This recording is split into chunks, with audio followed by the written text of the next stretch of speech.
प्यारे बच्चों, 7वीं कक्षा के गणित के पहले चैप्टर पूर्णांक के 9वें लेक्चर में आपका स्वागत है।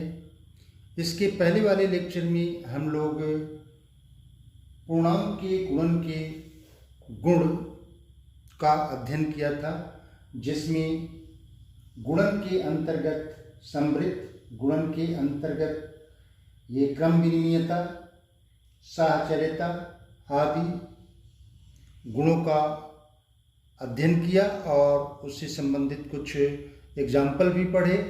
और इस लेक्चर में हम लोग ये आपके एनसीईआरटी बुक के जो उदाहरण दिए हुए हैं वो उन उदाहरणों को हम लोग सॉल्व करेंगे। यहाँ पे ध्यान दीजिए, उदाहरण नंबर 2 है, निम्नलिखित में से प्रत्येक गुणनफल को ज्ञात कीजिए। इसमें पहला दिया हुआ है -18 गुणे -10 गुणे 9। तो अब यहाँ पे -18 और -10 को एक समूह में हम लें, ये साहचर्य नियम को लगाएं तो ये हो जाएगा -18 गुणे -10 और फिर गुणे ये 9 हो जाएगा। अब यहाँ देखिए, ये दोनों पूर्णांक ऋणात्मक हैं, इसलिए इनका गुणनफल क्या होगा? धनात्मक होगा, यानी कि ये हो जाएगा 18 गुणे 10 और फिर ये गुणे 9। अब 18 में 10 का गुणा करना बहुत आसान है, एक 0 हम लिख देंगे और 18 में 1 का गुणा करेंगे, ये 180 आ गया, फिर 9 और फिर 180 में 9 का गुणा करेंगे, 9 शून्य 0, 9 8 72 और 9 कम 9 और 9 और 7 16। तो इसका आंसर आ गया 1620। अब इसको करें, यहाँ पे दिया हुआ है -20 गुणे -2 गुणे -5 गुणे 7। अब इसमें किस किस को हम समूह में रखें? तो यहाँ पे ध्यान दीजिए, अगर इस -2 और 5 को हम एक साथ लें तो 5 दूनी 10 आ जाएगा। अब 10 का किसी संख्या में गुणा करना काफ़ी आसान हो जाएगा। तो ये यहाँ पे साहचर्य नियम का हम प्रयोग करेंगे, तो -20 गुणे, इसको एक समूह में ले लेते हैं, -2 गुणे -5 और फिर ये गुणे 7 हो जाएगा। अब यहाँ पे आ जाएगा -20 गुणे, अब यहाँ देखिए दोनों पूर्णांक ऋणात्मक हैं तो इसका गुणनफल क्या होगा? धनात्मक होगा, यानी कि 2 गुणे 5 गुणे 7। अब ये बराबर हो जाएगा -20 गुणे 2 पचे 10 और फिर गुणे 7। फिर आप इसको और इसको एक साथ ले लीजिए, तो ये हो जाएगा -20 गुणे 10 और फिर गुणे 7। अब एक ऋणात्मक है और एक धनात्मक है, तो आपको मैंने बताया था कि ऋण को हम क्या करते हैं, पहले लिख लेते हैं और फिर 20 गुणे 10 कर देंगे और फिर ये गुणे 7 हो जाएगा। अब इसका गुणनफल कितना आएगा? 200। तो ये बराबर हो जाएगा -200 गुणे 7 और फिर अब एक ऋणात्मक और एक धनात्मक, तो ऋण को बाहर हमने लिख लिया और ये 200 गुणे 7 और ये कितना हो जाएगा? 00 लिख लेंगे, 7 में 2 का गुणा करेंगे, 7 दूनी 14, यहाँ माइनस हो गया, ये आपका आंसर हो गया। और इसमें इसका तीसरा पार्ट दिया हुआ है कि -1 गुणे -5 फिर गुणे -4 गुणे -6। तो आप इसको एक साथ लिख सकते हैं या इसको भी एक साथ लिख सकते हैं। तो यहाँ पे ये हो जाएगा, इसको अगर एक साथ करें तो -1 गुणे -5 और फिर यहाँ पे हो जाएगा, इसको एक साथ कर लें तो -4 गुणे -6। अब यहाँ पे इसका जब हम गुणा करेंगे तो दोनों ऋणात्मक है, तो ये कितना आ जाएगा? 1 गुणे 5 आ जाएगा। ठीक है, यहाँ पे 1 क्या है, गुणात्मक तत्समक है, तो अब 1 का जब किसी में गुणा करेंगे तो वही संख्या आएगी। तो अब यहाँ पे कितना हो जाएगा, ये ऋण ऋण है तो प्लस हो जाएगा, तो यहाँ पे 4 गुणे 6 आ जाएगा। ये बराबर कितना होगा, 5, और ये होगा 4 छक्के 24। अब इसका गुणा कर दीजिए, 5 चौको 20, अब 5 दूनी 10, 10 और 2 कितना होगा, 12। ये आपका आंसर आ गया और ये उदाहरण नंबर 2 आपका कंप्लीट हो गया। अब तीसरे उदाहरण की तरफ चलते हैं।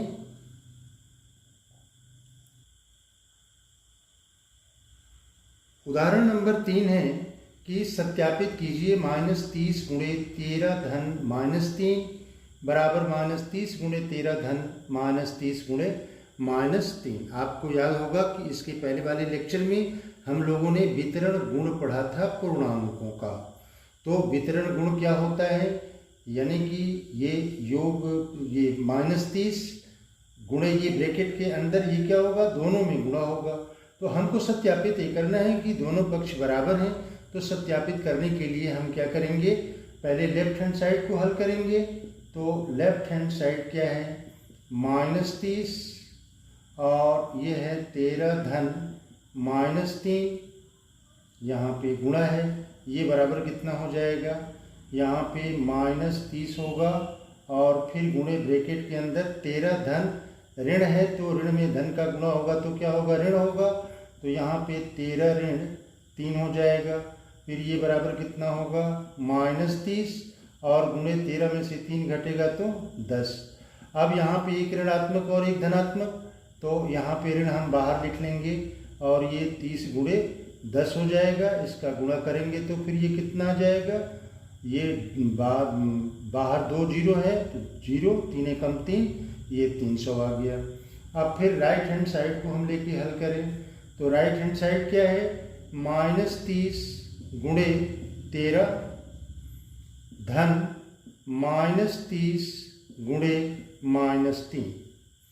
अब यहाँ देखिए ये बराबर हो जाएगा इन दोनों पदों में, दोनों में एक ऋणात्मक और एक धनात्मक, तो ऋण को बाहर लिखेंगे। यहाँ होगा 30 गुणे 13 और फिर यहाँ पे दोनों ऋणात्मक है तो गुणा करेंगे तो धनात्मक हो जाएगा, तो ये आ जाएगा 30 गुणे 3।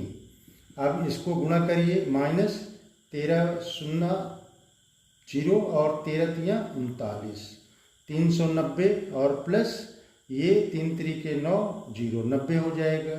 अब यहाँ पे एक धनात्मक है और एक ऋणात्मक है तो घटेगा बड़े में से छोटा, तो 390 में से 90 घटेगा तो कितना आ जाएगा, 300, और 390 के साथ ऋणात्मक चिन्ह है तो यहाँ पे ऋण आ जाएगा। तो यहाँ हम देख रहे हैं कि लेफ्ट हैंड साइड और राइट हैंड साइड दोनों क्या हैं, बराबर हैं।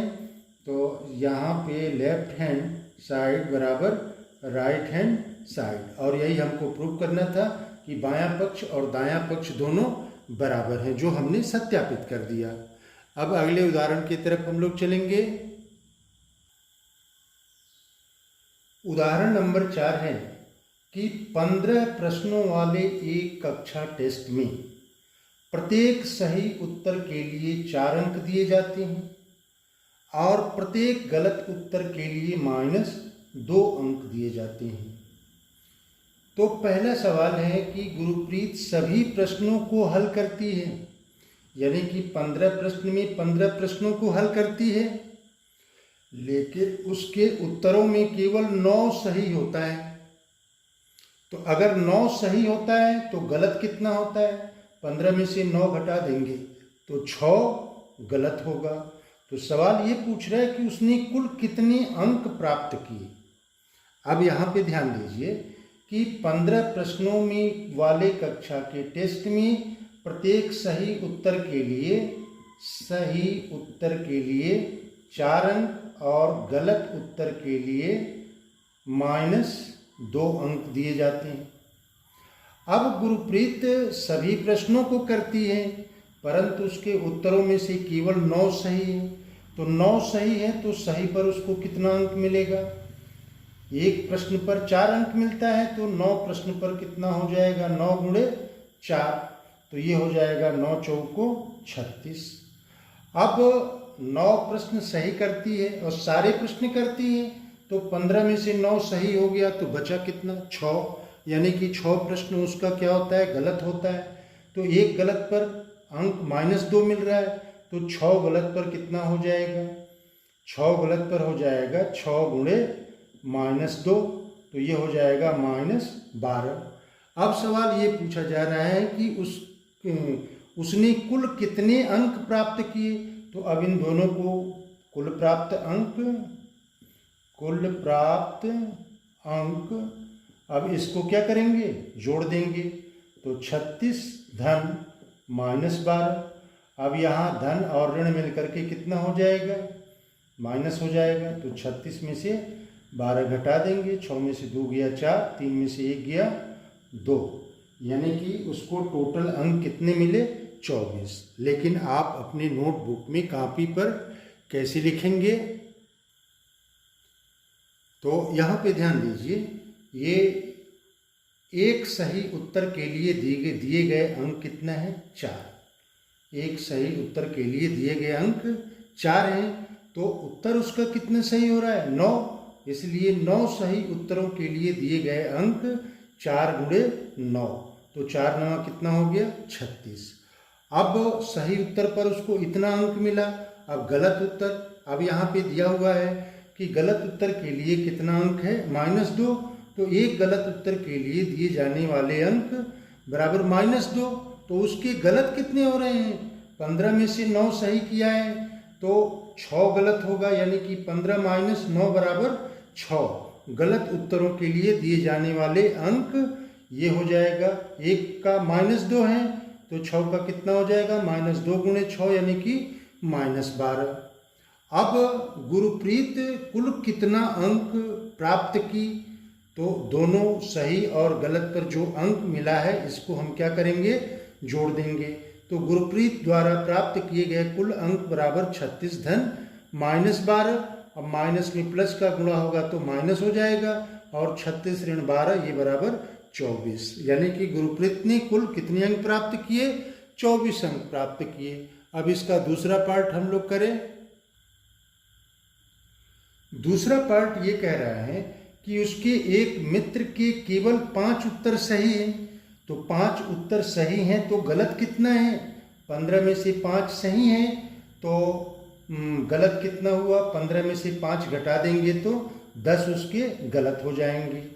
तो एक सही पर अंक कितना मिल रहा है, 4। तो 5 सही है, तो फिर कितना हो जाएगा, 5 गुणे 4 ये बराबर 20, यानी कि उसके मित्र को सही प्रश्न पर कितने अंक मिले, 20, और उसके गलत कितने हैं भाई, 5 सही हैं 15 में से, तो 15 में से 5 सही हैं, तो 10 गलत होगा। तो अब 10, अब एक पर कितना, गलत पर कितना अंक मिल रहा है, -2, तो ये -2 का गुणा कर देंगे, तो फिर ये कितना हो जाएगा, -20 हो जाएगा। अब दोनों को हम जोड़ दें, कुल उसको कितना अंक, उसके मित्र द्वारा प्राप्त अंक कितने हैं, तो 20 धन -20 ये बराबर कितना होगा, 20 - 20 ये बराबर 0, यानी कि उसके मित्र को कितने अंक प्राप्त हो रहे हैं, 0। अब इसको कॉपी पर हम कैसे लिखेंगे, इसको ध्यान दीजिए।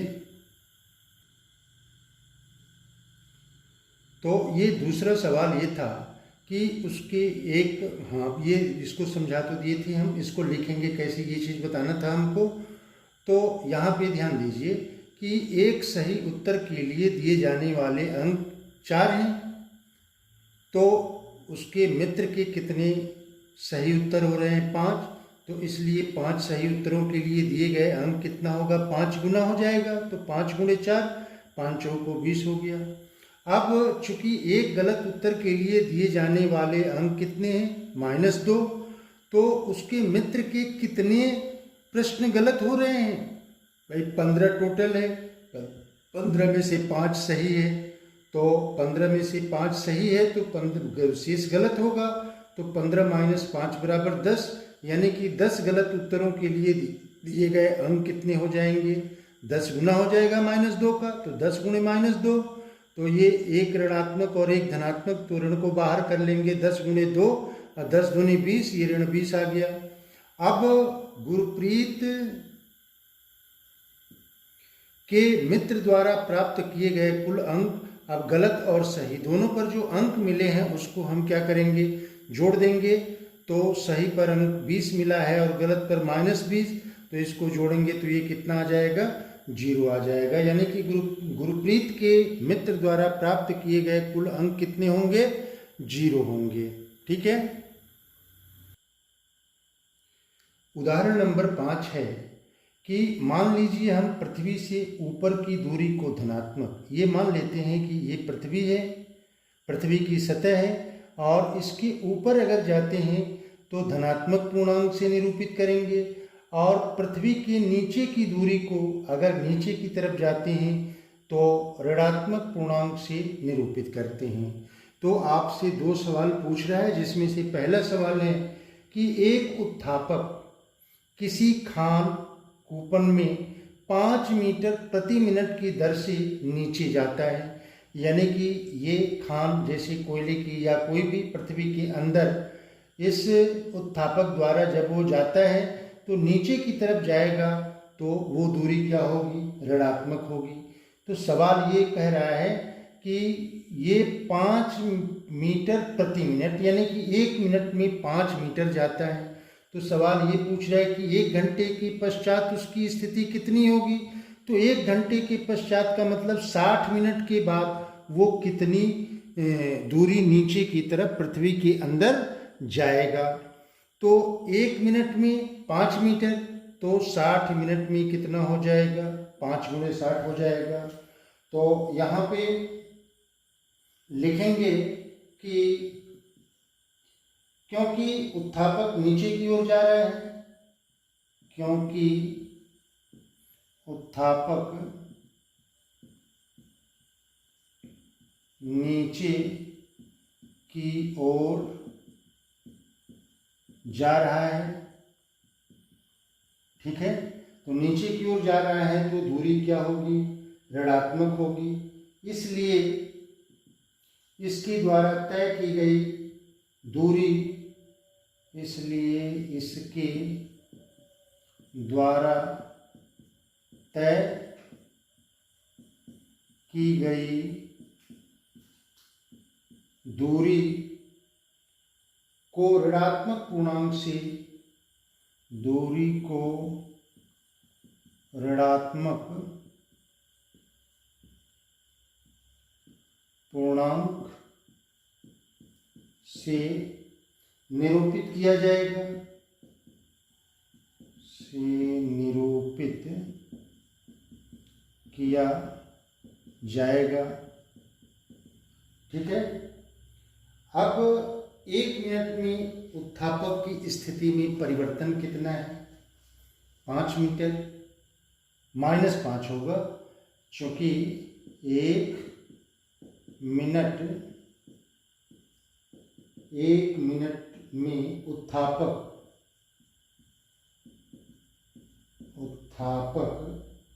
की स्थिति में परिवर्तन, उत्थापक की स्थिति में परिवर्तन कितना है, यहाँ पे 5 मीटर प्रति मिनट दे रहा है, लेकिन नीचे की तरफ तो ये कितना हो जाएगा, -5 मीटर, ऋणात्मक होगा। ठीक है। तो इसलिए 60 मिनट पश्चात, इसलिए 60 मिनट पश्चात उत्थापक की स्थिति में परिवर्तन, उत्थापक की स्थिति में परिवर्तन, ये बराबर कितना हो जाएगा, 60 गुणे -5। अब ये बराबर हो जाएगा, माइनस बाहर आ जाएगा, 60 गुणे 5 यानी कि ये 300 हो जाएगा ना, 0 6 25 30, यहाँ माइनस हो गया, तो इतना ये मीटर हो जाएगा। इसका मतलब क्या हुआ कि भूमि की सतह से वो 300 मीटर नीचे आएगा। ठीक है, अर्थात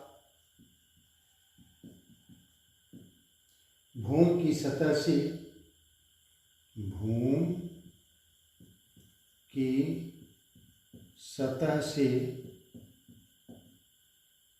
300 मीटर नीचे ये उत्थापक की स्थिति होगी। ठीक है, यहाँ पे चूंकि उत्थापक किधर की तरफ जा रहा है, नीचे की तरफ जाएगा तो दूरी को हम ऋणात्मक लेंगे। तो 1 मिनट में वो कितना दूरी 5 मीटर जा रहा है, तो 1 मिनट में उत्थापक की स्थिति में परिवर्तन कितना हुआ, -5 मीटर। तो 1 घंटा में उसकी स्थिति में कितना परिवर्तन हुआ, तो 1 घंटा का मतलब 60 मिनट। तो 60 मिनट पश्चात उस उत्थापक की स्थिति में परिवर्तन 60 गुना हो जाएगा। अब इसको गुणा करेंगे तो -300 मीटर आ जाएगा। यानी कि भूमि की सतह से, भूमि की ये सतह है, भूमि की सतह से नीचे की ओर उसकी स्थिति क्या होगी, 300 मीटर नीचे उसकी स्थिति होगी। ठीक है, तो ये 5वें का पहला पार्ट था। और दूसरा पार्ट है यदि वह भूमि से 15 मीटर ऊपर से नीचे जाना शुरू कर रहा है, यानी कि यहाँ से ये नीचे की तरफ अगर जाना शुरू कर रहा है तो 45 मिनट बाद इसकी स्थिति क्या होगी। ठीक है, तो 45 मिनट बाद स्थिति, यहाँ पे ध्यान दीजिए कि 1 मिनट में उत्थापक की स्थिति नीचे की तरफ जाता है तो कितना हो रहा है, -5 मीटर। और 45 मिनट में उत्थापक की स्थिति में परिवर्तन कितना हो जाएगा, 1 मिनट में -5 तो 45 में 45 गुना हो जाएगा। तो 45 गुणे -5 हो जाएगा, एक धनात्मक ये ऋणात्मक, तो ऋण को बाहर कर लेंगे, 45 गुणे 5, इसको गुणा करेंगे 225 आएगा, यानी कि -225 मीटर। ठीक है, अब उत्थापक की अंतिम स्थिति, अब यहाँ से देखिए ये नीचे की तरफ और फिर यहाँ से ये ऊपर की तरफ, तो ये दोनों क्या हो जाएगा, जुट जाएगा। तो जुटेगा तो फिर ये क्या है, धनात्मक है, यहाँ से नीचे क्या है, ऋणात्मक है। तो 15 धन -225, ये माइनस प्लस माइनस हो जाएगा, 15 - 225। अब इसको घटा देंगे बड़े में से छोटे को, तो 5 में से 5 घटेगा 0 और 2 में से 1 घटेगा 1 और 2 उतर जाएगा, -210 मीटर। इसका मतलब क्या हुआ कि वो 15 मीटर ऊपर से नीचे की तरफ 45 मिनट में उसकी जो स्थिति होगी वो भूमि की सतह से कितनी दूरी पर होगी, 210 मीटर नीचे की ओर होगी। ठीक है, 210 मीटर नीचे। तो अब आज का लेक्चर हम यहीं पे समाप्त कर रहे हैं। और हमारी वीडियो अच्छी लगी हो तो आप कमेंट बॉक्स में ज़रूर कमेंट करिए और वीडियो को लाइक कीजिए, शेयर कीजिए, सब्सक्राइब कीजिए। Best of luck. अब अगले लेक्चर में हम लोग प्रश्नावली 1.3 के प्रश्नों को हल करेंगे।